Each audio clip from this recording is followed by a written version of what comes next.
Glej ga no. Samo Bog Če ni to sem Siddharta Gautama iz rodbine Šakjev, veliki princ, bolj znan po imenu Buda, razsvetljeni. Njegova izjemna življenjska zgodba je segla čez meje same Indije. Rojen v kasti kraljev in vojščakov je bil deležen nepredstavljivega izobilja, a nekaj ga je gnalo, da je zapustil vso to posvetno udobje in se odločil za povsem samosvojo pot. A kaj ga je privedlo do tega, to bi želel slišati na lastna ušesa. A Buda meditira? Poskusil ga bom nekako predramiti, čeprav vem, da to ni najbolje namreč zmotiti človeka v meditaciji. A edinstveno priložnost imam, ko takole sredi te tople noči naletim na samega Šakjamunija. Bom poskusil.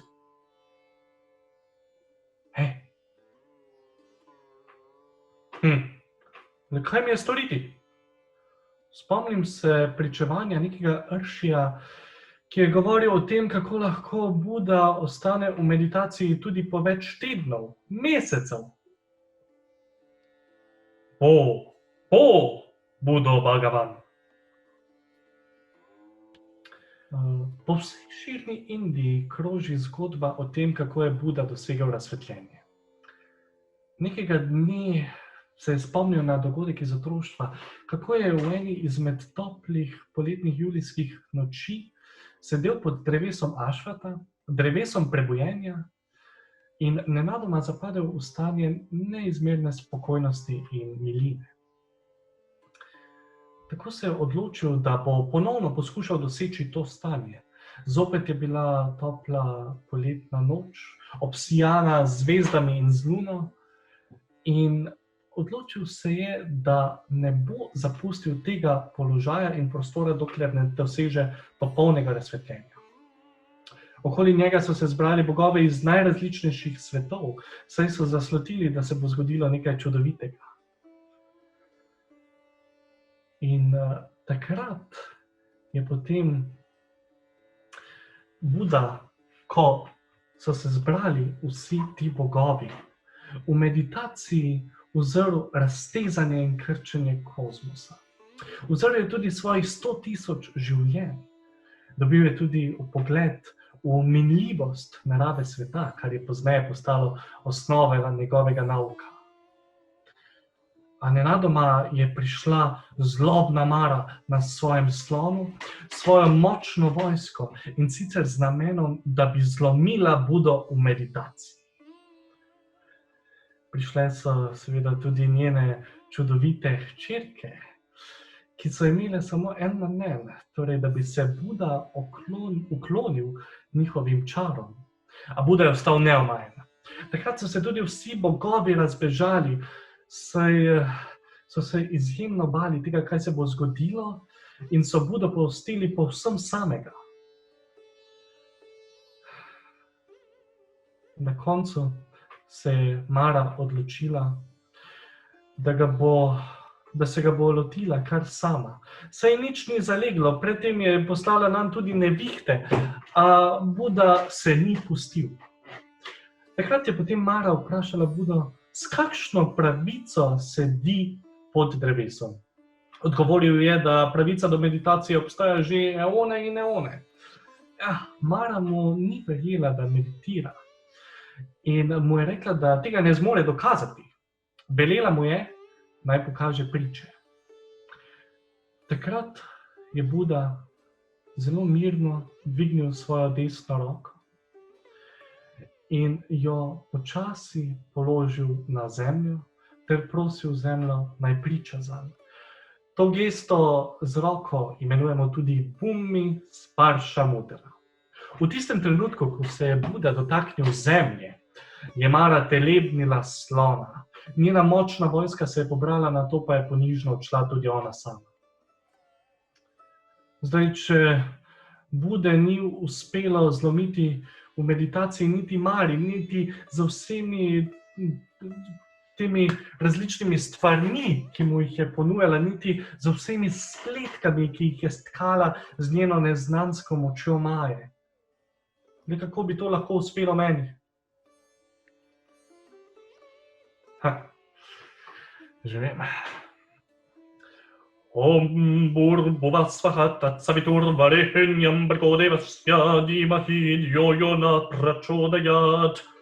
Om Bhurvuvah Svaha Tatsavitur Varenyam Bhargo Devasya Dhimahi Dhyo Yo Na Prachodayat. Om Bhurvuvah Svaha Tatsavitur Varenyam Bhargo Devasya Dhimahi Dhyo Yo Na Prachodayat.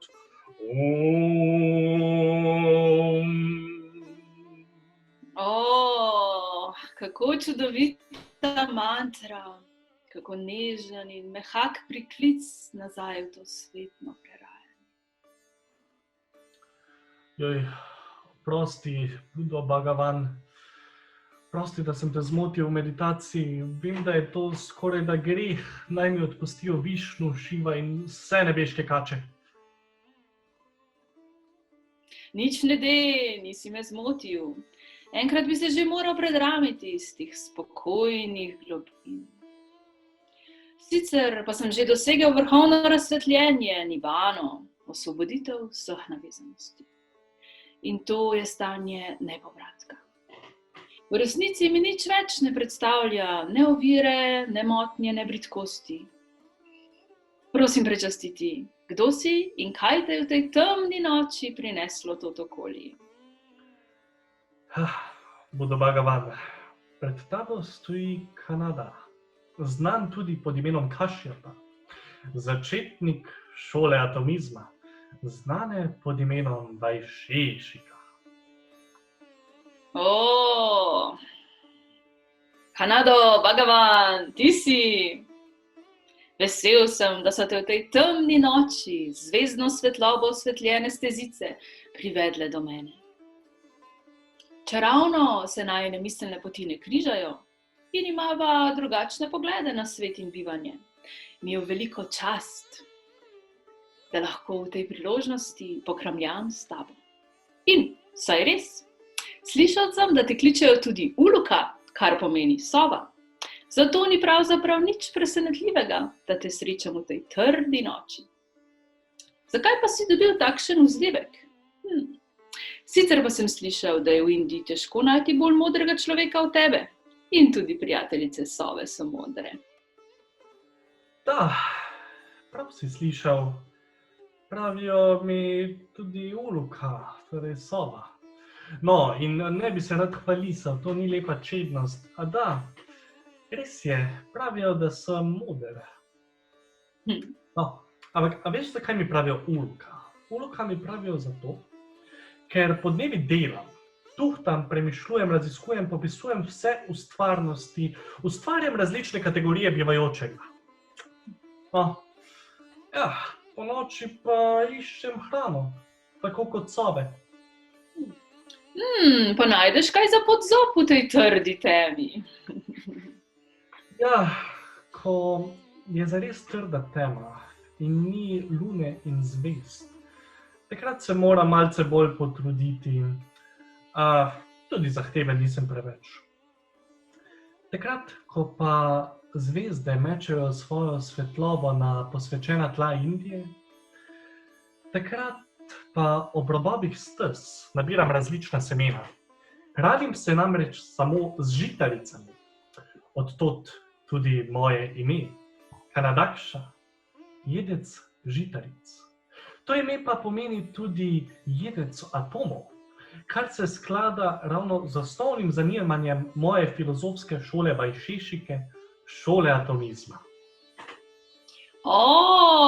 Seveda sem že slišal o tvoji znameniti šoli, ki zagovarja idejo o obstoju najmanjših nevidnih delcev, ki so nedeljivi in neminljivi. Da, prav si slišal. Gre za najmanjše nevidne, nedeljive in neminljive delce, substance, ki so podstat vsega obstoječega. Sicer so ti delci nevidni, vendar imajo zmožnost združevanja. Ko se recimo združita po 2 atoma, takrat govorimo o diadi. Ko pa se združijo 3 diade, nastane najmanjši vidni delec. In kako je videti? ta najmanjši vidni delec? Ja, to pa je drobec prahu, ki poplesava v soju sončne svetlobe, ki pada skozi okno v izbo. O, kako sijajno dognanje! A dragi Kanada, v eni stvari se s tabo vseeno ne bi mogel strinjati. Že mogoče, da je plešoči delec prahu tudi najmanjši vidni delec. To bi ti morda lahko celo pritrdil, čeprav tega iz svojih opazovanj v izkušnji še nisem dognal. Nikakor pa se ne morem strinjati s tabo, da na svetu obstaja karkoli nemiljivega, večnega ali trdnega. Obstajajo elementi stvarnosti, ki tvorijo objekte pojavnega sveta, kot neke navidezne celote, ki obstajajo v medsebojni soodvisnosti, nikakor pa niso samostojne in poleg tega so menljive. Ti si svojo analitično preiskavo realnosti dognal, da takšne nemenljive celote obstajajo. Jaz pa sem v globoki meditaciji uvidel, da na svetu ni nič stalnega in nespremenljivega.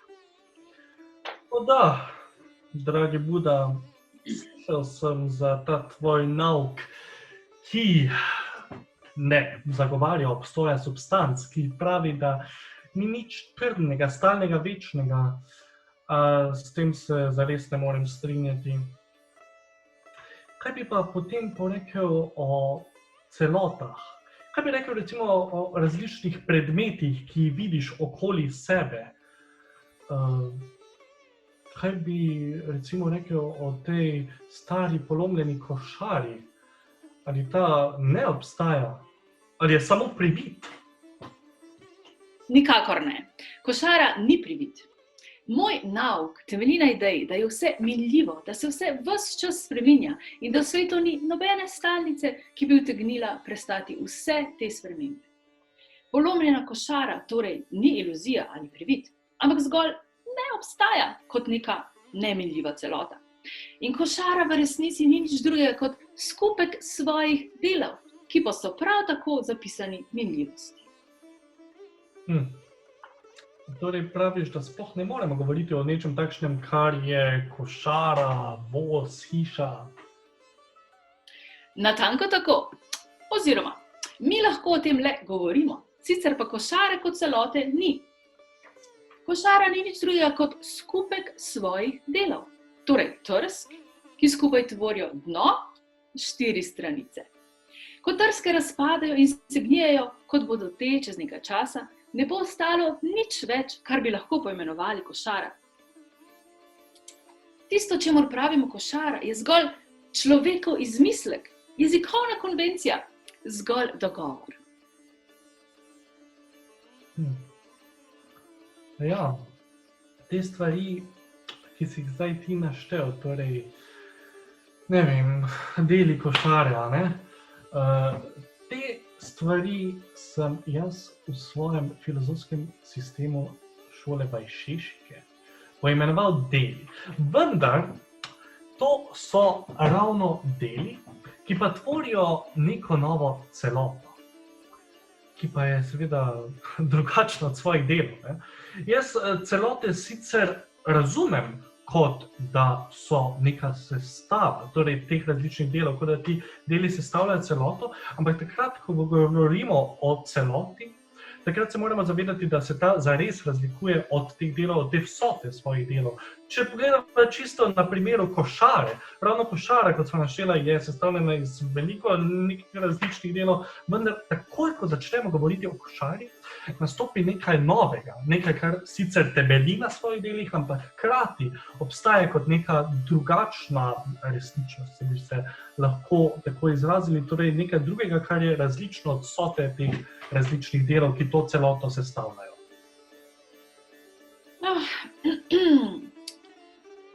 Jaz bi temu dejal gola abstrakcija.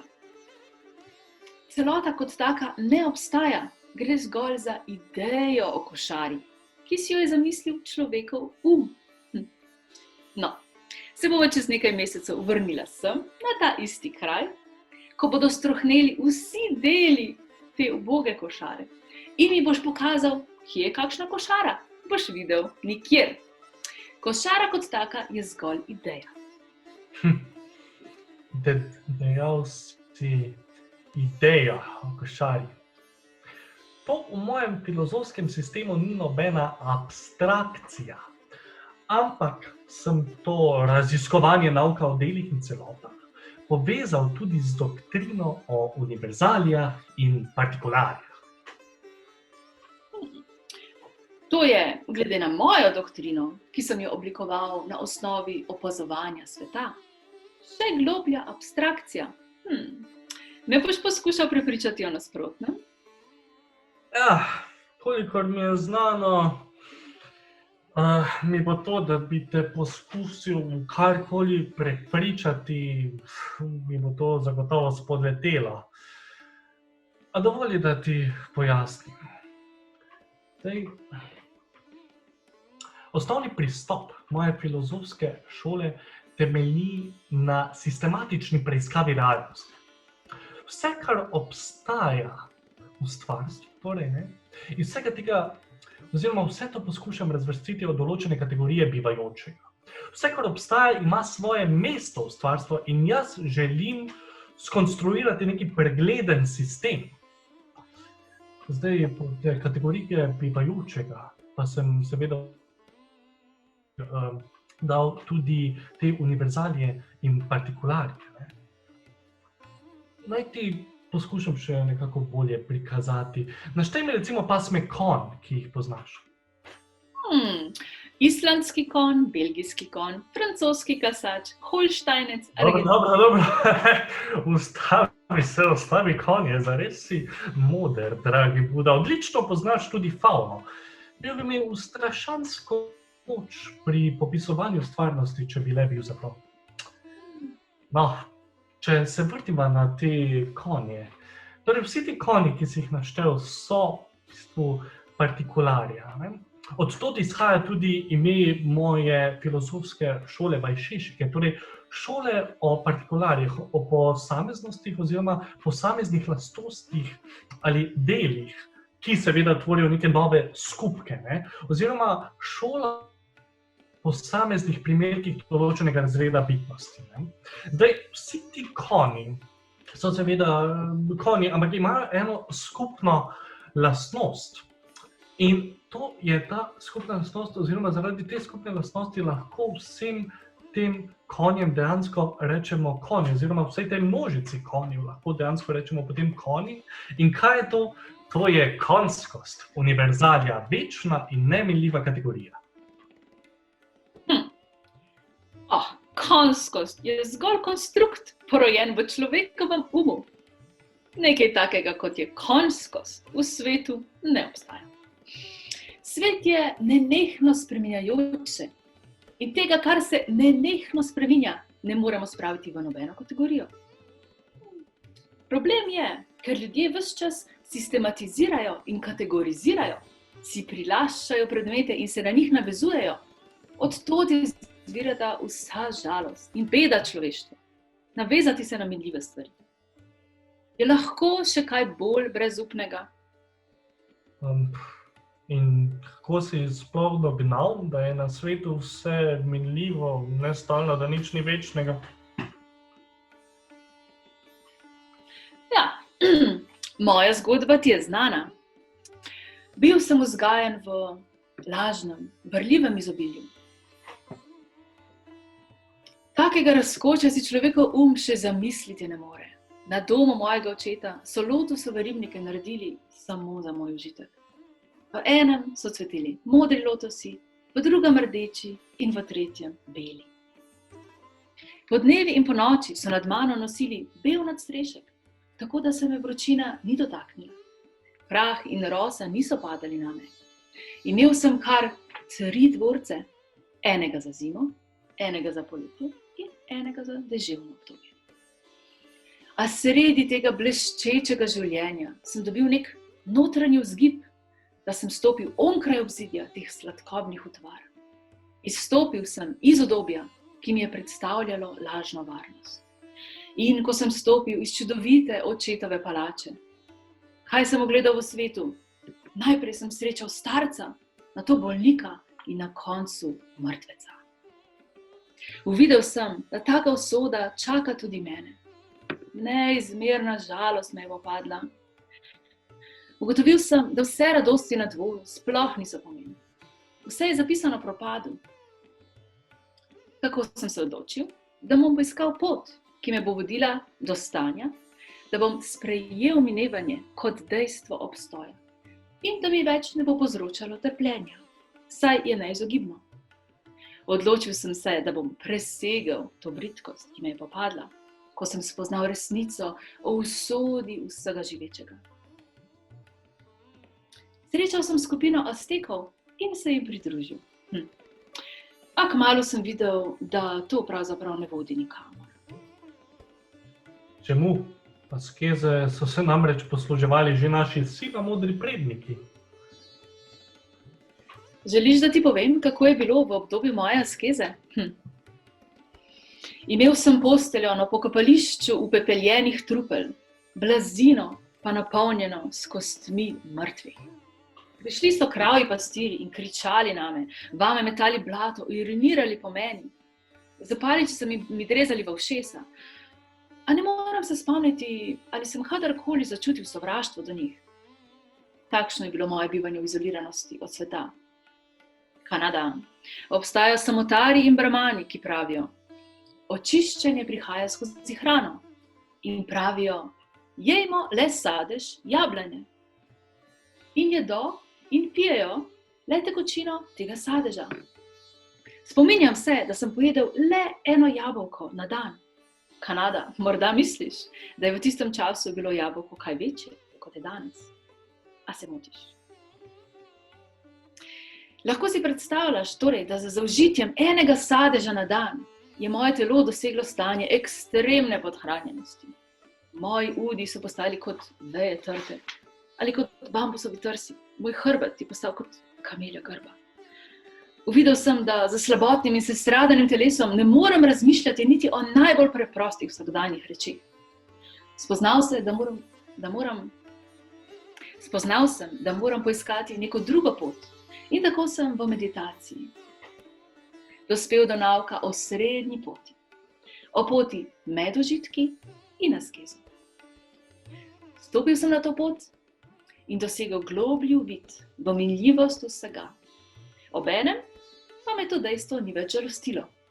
Moj duh je postal kot mirna gladina vode, nerazburkan, neomajen. To stanje je nibana, osvoboditev. Kako pa ti razumeš osvoboditev, Kanada? Predpogoj za dosego osvoboditve je oziroma ravno te osvoboditve, ki jo jaz v svojem filozofskem sistemu imenujem mokša in je seveda nibana, osvoboditev od vseh ponovnih rojstev in navezanosti, je torej spoznanje vseh kategorij bivajočega. Zdaj, analitično znanje je seveda predpogoj za katerokoli duhovno napredovanje. Seveda se temu kasneje pridružijo tudi meditacijske tehnike, vendar osnova je precizno znanje.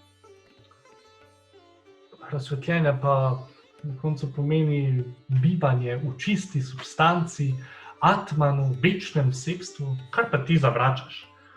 Ti človeka pojmuješ kot zgolj bog, star polomljen voz na polju, kot zgolj skupek svojih delov, od katerega ne ostane po smrti ničesar. Vendar še ničesar ne razumem, Budo Bhagavan.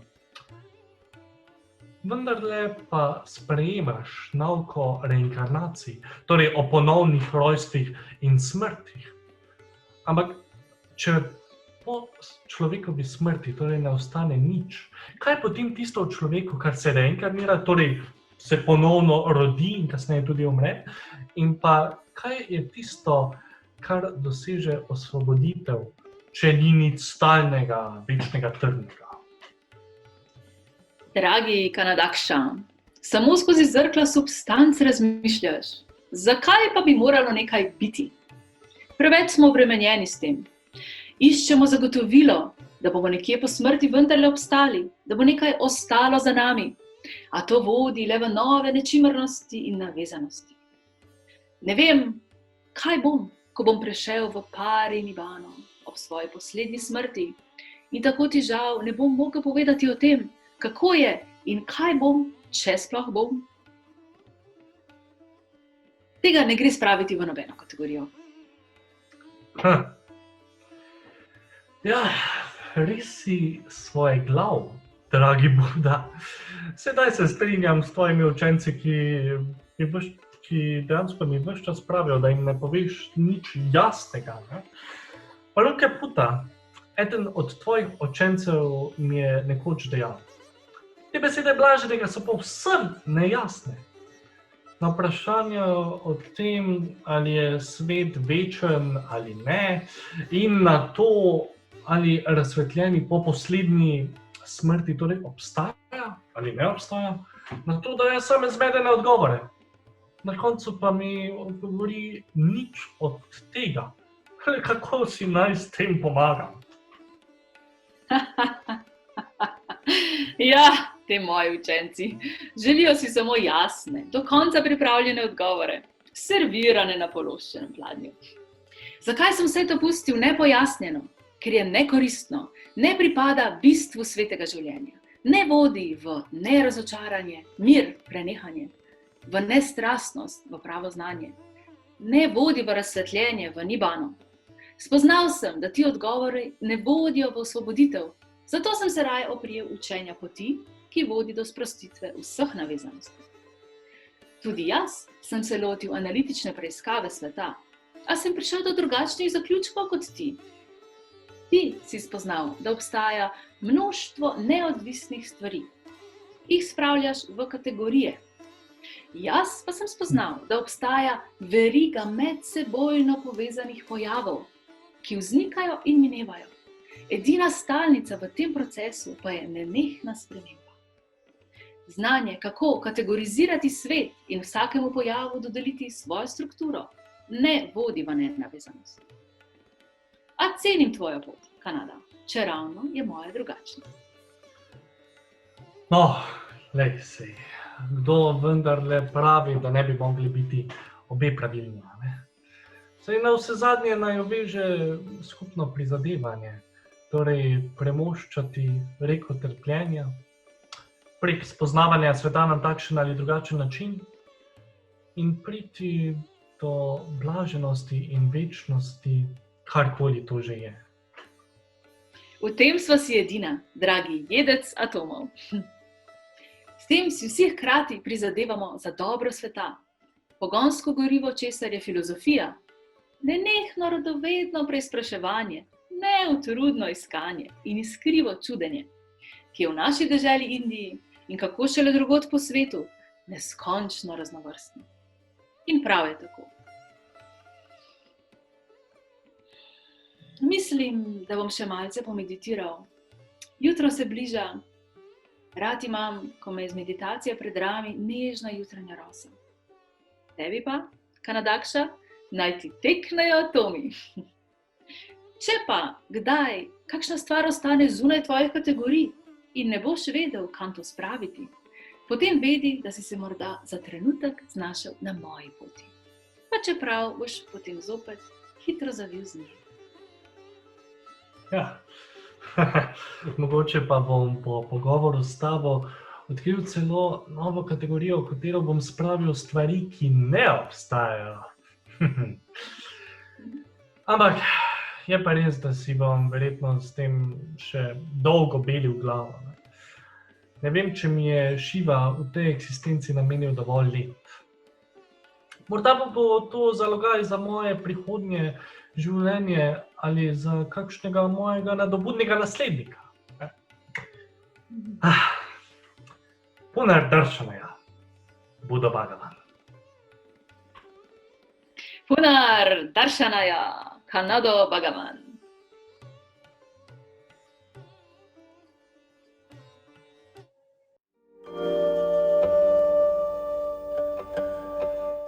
pa dežela Kitajska se je znašla v strašanski krizi, polni prevratov, spopadov, stisk in bede, v propadu družbenega in političnega sistema, v obdobju vojskujočih se držav. Čas političnih premikov in družbenih sprememb, ki so se začele nakazovati že v obdobju pomladi in jeseni, razplamtele pa so se sedaj, je vsem slojem kitajskega prebivalstva prinesel nemalo vsakovrstnega gorja. Pa takšno razpoloženje spodbuja ljudi k razmišljanju o nekaterih vprašanjih, ki neposredno zadevajo človekovo bistvo, njegovo usodo in smoter njegovega bivanja. V tem obdobju vse splošne stiske in negotovosti se je tako razbohotila množica filozofskih šol. Zato temu času pravimo tudi obdobje 100 filozofskih šol. Zaradi krutih, neusmiljenih družbenih razmer je ostalo nemalo šolanih ljudi iz vrst plemstva brez vsakršnih sredstev za preživljanje. Tako so se pojavili potujoči filozofi, ki so se ponujali kot svetovalci novim oblastnikom. Med drugim pa sem to kot svoje življenjsko poslanstvo sprejel tudi jaz. Poskušam svetovati oblastnikom na način, da jih opominjam na pozabljene, ogrožene ideale starih modrih vladarjev. Pri tem pa je izjemno pomembna tudi izobrazba, namreč vzgoja posameznika, da usvoji določene kreposti in postane plemenit. Nekaj nerazlikovanega je, prej kot nebo in zemlja, spontano nastalo. Samotno in tiho, neskončno širno, v sebi samem nespremenjeno, v kroženju neizčrpno, pravati vesoljstva, lahko bi mu rekli. Njegovega imena ne poznam, nerad ga imenujem Dao. In če naj ga označim, mu rečem veliki. Veliki, ker izgineva. Izgineva, torej sega daleč, vendar se vrača. Torej je velik Dao, veliko je nebo, velika je zemlja in velik je tudi človek. 4 velikih stvari je v vesoljstvu in ena njih je človek. Človek si za vzor jemlje zemljo, zemlja si za vzor jemlje nebo, nebo si za vzor jemlje Dao in Dao si za vzor jemlje tisto, kar je takšno samo po sebi. Glej ga no, ali imam prisluhe? Ne bi se čudil, ko posebni samo razpravljam in razpravljam. Svetujem vladarjem in učencem posredujem svoj nauk. Le ob nočeh najdem čas za premislek, samim sabo, da na glas pretuhtam se po dolgem in počez. Ste vi morda kaj slišali? Le kdo se vendarle oglaša? Hej, kdo si? Nič ne boš izvedel o meni, če ti povem, kako me imenujejo. Da, dano mi je bilo ime, ki pa o meni ne pove prav nič. Pa vendarle se želim izvedeti. Vsak ima svoje ime, ki so mu ga dali spoštovani starši. Vsak je del svoje družine, rodbine, ki jo mora spoštovati. To je osnova za spoštovanje vladarja. Vsak ima svoje mesto v družbi, ni brezimnih ljudi. Nimam časa za uganke. Država je v veliki krizi in hitim z oznanjanjem svojega nauka. No, pa vendarle se prikaži, da vidim, ali sem sploh še pri pravi.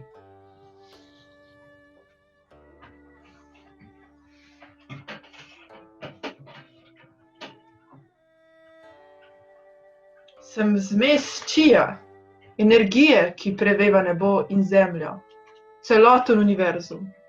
Iz različnih zgostitev čija so nastale vse žive bitnosti. Iz čija sem in v či se povrnem. Kako prenepotrebno razmišljanje za današnji čas. Kako nevajen sem takšne vrste dialoga. No, pa naj poskusim drugače. Dovoli, da se ti predstavim. Vem, kdo si. Prenehaj se igrati z mano. No, povej, kdo sem. Zmes čija si. Tako ti, jaz, kot vse ostale stvari. Pa kaj je s tem čudakom? No, malce mi je vendarle simpatičen. Bom še poskusil vztrajati. No, mojster zmes čija. Pa bi vam jaz povedal kaj konkretnega o sebi, potem se boste morda vi spomnili, kdo konkretneje ste. Sem Kong C, mojster Kong, rojen leta 551 v majhni državi Lu, kjer je moj oče deloval kot izkušeni vojskovodja. Je umrl, ko sem bil star komaj 3 leta, mati pa 18. Od takrat naprej sva z materjo živela v strašanskem pomanjkanju. Učenju sem se posvetil pri 15 in ga od takrat dalje nisem nikoli opustil. Pri 19 sem se poročil in postal nadzornik javnega žitnega silosa. Takrat sem začel poučevati in pri tem delu se vselej držim načela, da je treba spoštovati tradicijo. To je osnova za rešitev dežele iz krize. Da bi le moj nauk naletel na prava ušesa. A vedeti, da ne veš, je najvišja vednost. Ne vedeti in obenem misliti, da veš, je znak bolezni. In od svoje bolezni ozdravi le, kdor je svojo bolezen kot bolezen spoznal. Ja, nisem rekel, da imam vse prav ali da vse vem. A vendarle si prizadevam v smeri iskanja konkretnih rešitev za ubogo sestradanje v kitajsko ljudstvo in konec vojn. No, kaj pa ti potem predlagaš? Ma saj ti ničesar ne veš, ma le kdo bi te razumel. Zelo lahko je razumeti moje besede in zelo lahko se je po njih ravnati. Pa vendar ga ni na svetu, ki bi jih razumel in se po njih ravnal. Pa saj te nihče ne pozna. Nisem še slišal zate. Niti ne vem, kdo si, a če bi bil znan, bi gotovo ugotovil, kdo si. Čeprav, ko sedaj pomislim, zven tvojih besed mi je nekako domač, kot da bi se že nekje... Manj, ko me poznajo, večji je moj ugled. Kaj misliš s tem? Dao modrega deluje, pa ne tekmuje. Ne vsiljujem svojega nauka vladarjem, le čakam, da morda pa se vendarle najde kdo, ki mu bo znal prisluhniti. In kakšen je tvoj nauk? Zanima me nauk o državi. Kakšni so tvoji predlogi za rešitev dežele iz krize? Kakšen je zate najboljši vladar? Najboljši vladar je tisti, ki nase vzame ponižanje svoje dežele. In resnični kralj je tisti, ki se nesreče svoje dežele naloži na svoje ramena. Že, se strinjam, da vladar ne sme dati repa med noge in odsvreti osamljena gorovja, ko je njegova država v krizi. Ampak mora znati pravilno ukrepati. Le kakšna bi bila vlada, če bi vladar le pasivno sočustvoval z bedo svoje dežele in nič storil? To ni nobena vladavina. Dobri vladari so tisti, ki so znali ukrepati. In takšni vladari so postali znani ne le širom Kitajske, ampak širom celotnega sveta. Vendar najboljša vlada je tista, v kateri ljudstvo komaj ve, da obstaja. Torej praviš, da je boljša vlada, takšna kot ti, nevidna, nepoznana, neslišna. Natanko tako.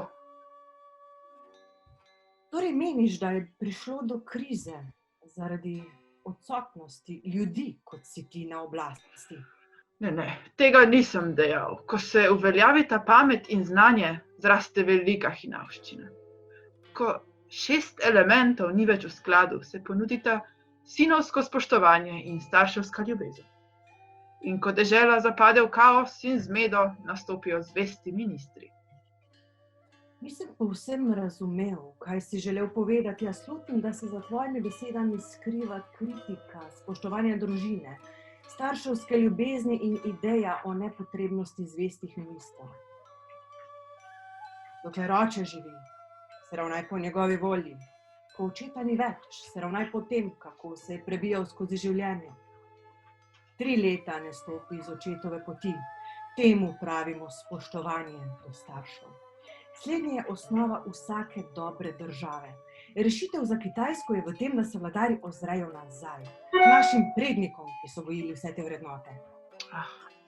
Spoštovanje otrok do svojih staršev in starševska ljubezen do otrok, to bi moralo biti nekaj samoumevnega. Ves čas poudarjaš pomembnost slednjega. In nisem rekel, da to ni pomembno. Želim povedati le, da če se poudarja, da se te kreposti morajo gojiti, je to znak, da ste se ti 2 vrlini, ki bi se morali uresničevati, spontano izgubili in da so vizi spoštovanja med ljudmi oslabele. In če je vladar dobro vodil državo, ne bi bilo potrebe po zvestih ministrih. A zdaj je vendarle čas, ko je potreba potem. Mladenič naj navznoter, uji starševsko spoštovanje, navzven bratovsko poslušnost. Ljubezen naj se mu razteza vse smeri in z nravnostjo naj ostane tesno povezan. Če tako ravna, pa mu še ostaja moči, naj jih nameni za izobraževanje. Ta je izjemnega pomena za dobro delovanje države. Jaz pa pravim, naj se pisanje kar odpravi, pa spet učite ljudstvo vozle vezati. Saj to je nezaslišano. Ni pomembnejšega poslanstva na svetu kot vzgoja plemenitnika. In jaz se trudim v tej smeri. Izobraževati učence, a ne za denar. Izobrazbo je treba nuditi vsakomur, honorar, ki ga zahteva, pa zgolj simboličen. Od tistih naprej, ki so mi ponudili zavojček mesa, še nikogar nisem izključil iz svojega pouka. Pomembneje mi je, da učenec pokaže nekaj prizadevnosti in bistrosti. Kdor si ne prizadeva v svojih stremljenjih, mu ne pomagam naprej. Če človeku pokažem en kot in ga ne zna prenesti na druge tri, potem mu ne pokažem več. Pomembno je spoznavati, ne da bi se naveličal. Pomembno je poučevati, ne da bi se utrudil. Le kaj več še lahko storim. Poučujem, ne da bi se pri tem utrudil. Naravnosti si želim in naravnost je tu. Res pa je, da je pri tem izjemnega pomena pravilno uporabiti to priučeno znanje. Sicer nobena vednost nima prave koristi. Da, vem za tvoje kreposti. Si predan, velikodušen in iskren v tem, kar počneš. Vedr in priljuden. Veljaš za plemenitnika, ki si iskreno prizadeva za dobro. A menim, da je največji problem situacije, v kateri se je znašla ta naša dežela, to, da se vladarji ne ravnajo več po davu. Da, tako so izgubili stik z naravo, s celotnim univerzumom. Katastrofa je bila naravnost neizogibna. V tem ni nič preroškega, to je le logična posledica, ki sledi izgubi stika z izvirnim. Torej, kaj je potrebno za ponovno vzpostavitev harmonije? Oglasiti sebe, svojo vladavino z davom. Dav, ki je princip, izvor, je pramati, naravni red univerzuma, iz katerega vse priteka in odteka nazaj ven. In družba mora posnivati delovanje dava, sicer pride do stisk in katastrof. Vsem se strinjam. Kdor se ne ravna po davu in ne pozna volje neba, ne more veljati za plemenitnika. Vendar pa, dragi zmeščija, menim, da so pomembne tudi zelo konkretne rešitve. Posameznik dav posnema tako, da se vrača nazaj k prednikom, k spoštovanju prednikom, k ritualu. Poleg tega pa je treba ljudstvo izobraziti. Tisti izobraženec, ki spričo nevarnosti žrtvuje svoje življenje in pri tem misli na dolžnost. Tisti, ki pri pogrebnih svečanostih žaluje. Tisti je bržkone izobraženec v pravem pomenu besede. V tem vračanju je še nekaj več kot zgolj sledenje skupniku etičnih kodeksov. Mislim, da gre za veliko bolj globoko stvar. Treba je namreč prisluhniti izvornemu na drugačen način. V vseh teh konkretnih rešitvah ne slutim nobenega učuvanja tistega univerzalnega, izvornega, ki zaobjema vse to konkretno. Poleg tega je vezanost na rituale in rigidne zapovedi nekaj, kar duši človekovo spontanost, ki pa je izraz delovanja da pustiti stvarem biti v svoji izvorni spontanosti. To bi morali upoštevati tudi vladarji. To je hkrati tudi edini predpogoj za svobodo, ki pa je osnovna potreba vsake bitnosti.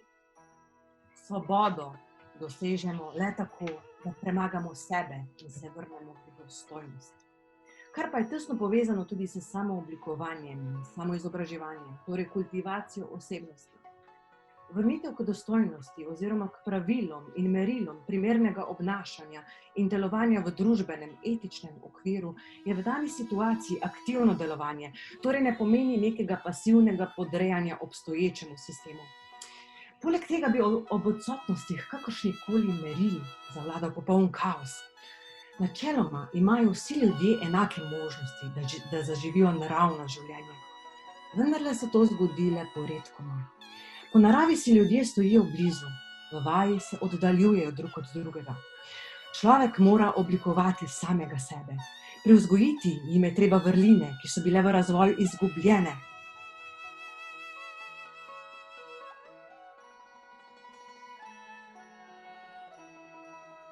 To je zame resnični dao, o katerem razpravljaš. Iz podivjanih posameznikov ustvariti plemenitnike. Vsi prostaki se lahko izgovarjajo na spontanost, le kam bi pa prišli. Postaviti jasna načela, po katerih se je treba ravnati. To je nujno potrebno, sicer je že vsak trud vnaprej izgubljen. Vendar ni merila za to, kaj je prav in kaj narobe. A ko zmerno postane pretirano in ko dobro postane zlo, ljudje začnejo bloditi. Vsi se imajo za najpametnejše in razpravljajo o teh in onih etičnih zapovedih. A te so samo relativne. Namreč nikoli ne morejo veljati prav za vse. Vendar ob odsotnosti vseh meril bi nastal popoln kaos. Skladnosti, harmonije in vrlin se mora človek priučiti.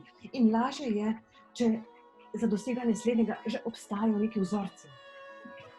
Vendar nikoli ni konca procesa usvajanja vrlin in učenja. 15 sem jih imel in vsa moja volja je bila naravnana na učenje. Pri 30 sem se utrdil, pri 40 nisem imel nobenega dvoma več. Pri 50 se mi je razodela volja neba, pri 60 se mi je odprlo uho, pri 70 sem lahko sledil svojim srčnim željam, ne da bi te pri tem prekoračil pravo mero. 70 imam in še vedno se učim. Samooblikovanje je nikoli dokončen proces, poteka od otroštva do starosti, zato tudi odraslost ni stanje, ampak je proces nastajanja. Biti odrasel pomeni biti oseba, izvrševati nalogo uresničitve samega sebe kot človeka, ki je sposoben gojiti razsežnost družbenega kot temeljnega dela njegove uresničitve. S starostjo človek napreduje, vendar se v učenju nikoli ne zaustavi. Jaz pa vendarle menim, vračati se v otroštvo, to je vrlina. V čas nerazlikovanja, spontanosti, očuvanja, da. Kdor namreč ohrani da obilje, ta je kot otrok. Ne zbada ga strupeni mrčes, zverina ga ne napade, ptica roparica nanj se ne spusti. Šibke so otrokove kosti in nežne kite, njegov prijem pa poln sile. Naj si se dere od zore do mraka, hripav ne postane. Neoslabljeno je v njem občutje za skladnost. Kdor pa pozna skladnost mnogozvočja, pozna večnost. In kdor pozna večnost, ta doseže razsvetljenje. Nesreča pa tistemu grozi, ki pretirava in s tem izčrpa življenjsko silo. Vendar življenjska sila je v modrosti, v neutrudnem prisvajanju znanja, ne v pasivnem otroškem prepuščanju, ki je brez dvoma odraz šibkosti. Ta otroška pasivnost, o kateri govoriš, je vendar največje predajanje svetu, je vrhovna aktivnost pravzaprav. Je odsotnost delovanja, ki ne pomeni odsotnosti vsakršnega delovanja, vendar ne pomeni odsotnost in ne pomeni brezdelje, inercijo, ampak pomeni neko previdno držo. Pomeni neko spoštovanje avtonomnosti drugih stvari. Dao je sam po sebi nedejaven, pa vendar privede do vsega, kar je. Da, izredno pomembno je puščati stvarim, da sledijo svoji naravni spontanosti. To je videti kot šibkost, a to ni šibkost v pomanjkanju moči. Ta šibkost je kot voda, tiha, neslišna, a tista, ki obrusi kamen. Na svetu ni nič mehkejšega in šibkejšega od vode, pa vendar ni ničesar, kar bi trdo in togo spodjedalo, tako kot voda. Nenadomestljiva je. Govoriš v prid ženskim, otroškim vrlinam, če sem prav zaslutil. Pa vendarle je v tem času potreben aktiven, možat pristop do reševanja krize, v kateri smo se znašli. Ne, motiš se, spoštovani mojster Kong. Treba je poznati moškost, da, a tudi ženskosti je treba zvestobo ohraniti. Če ohranjaš ženskost, se vračaš k pratemeljnom, h katerim se poskušaš vračati tudi ti. A menim, da si malce pozabil na ta tihi, ti bi mu dejal pasivni pol, ki je prav tako pomemben kot doneče, možato, aktivno postopanje. V kali spoznati, to imenujem biti razsvetljen, svojo šibkost ohraniti. To imenujem biti krepak. Vendar iz te vrline, o kateri govoriš, ne znam prav nič izpeljati, razen to, da je šibka in izmuzljiva. Poleg tega ves čas govoriš nesistematično, v protislovjih. Da, resnične besede se zdaj protislovne. Ogledujemo se za njim, pa ga ne uzremo. Temu rečemo izmuzljivo. Napenjamo ušesa, pa ga ne slišimo. Temu rečemo neslišno. Segamo po njem, pa ga ne zgrabimo. Temu rečemo neotipljivo. Teh treh lastnosti nam dojeti ni mogoče. Naj se še tako trudimo. Razširja brezimni se v neskončnost in nazaj priteka v nestvarno. Lahko mu rečemo brezoblični, megleni. Ko mu nasproti prihajaš, mu obličja ne vidiš. Ko mu slediš, pa hrbta ne.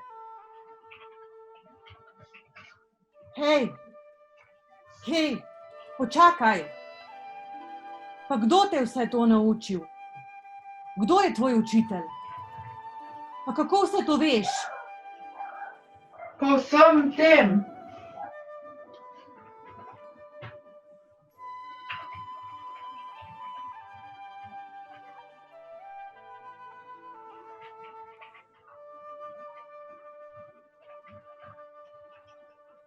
No, kaj pa lepa.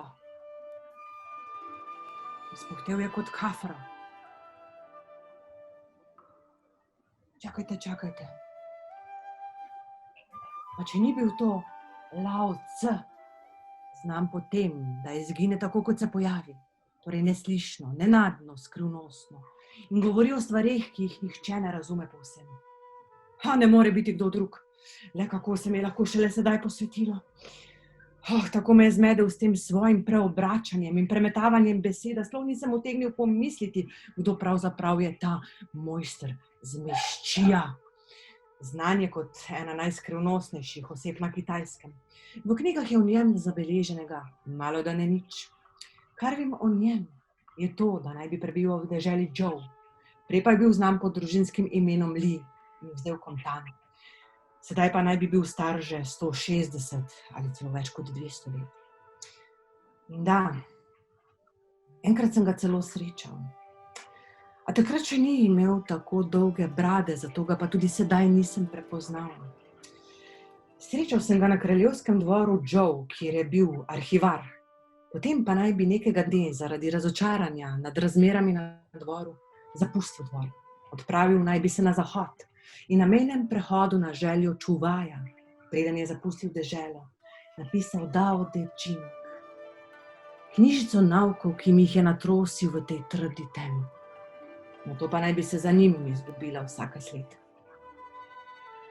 Le kdo bi si mislil, da ga bom še kdaj srečal, ko pa naj bi vendarle izginil z obličja zemlje.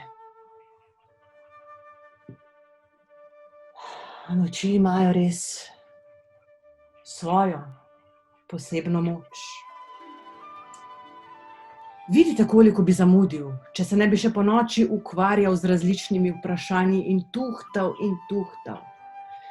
V temi namreč so razkrite stvari, ki podnevi, če tudi so osvetljene, niso jasne.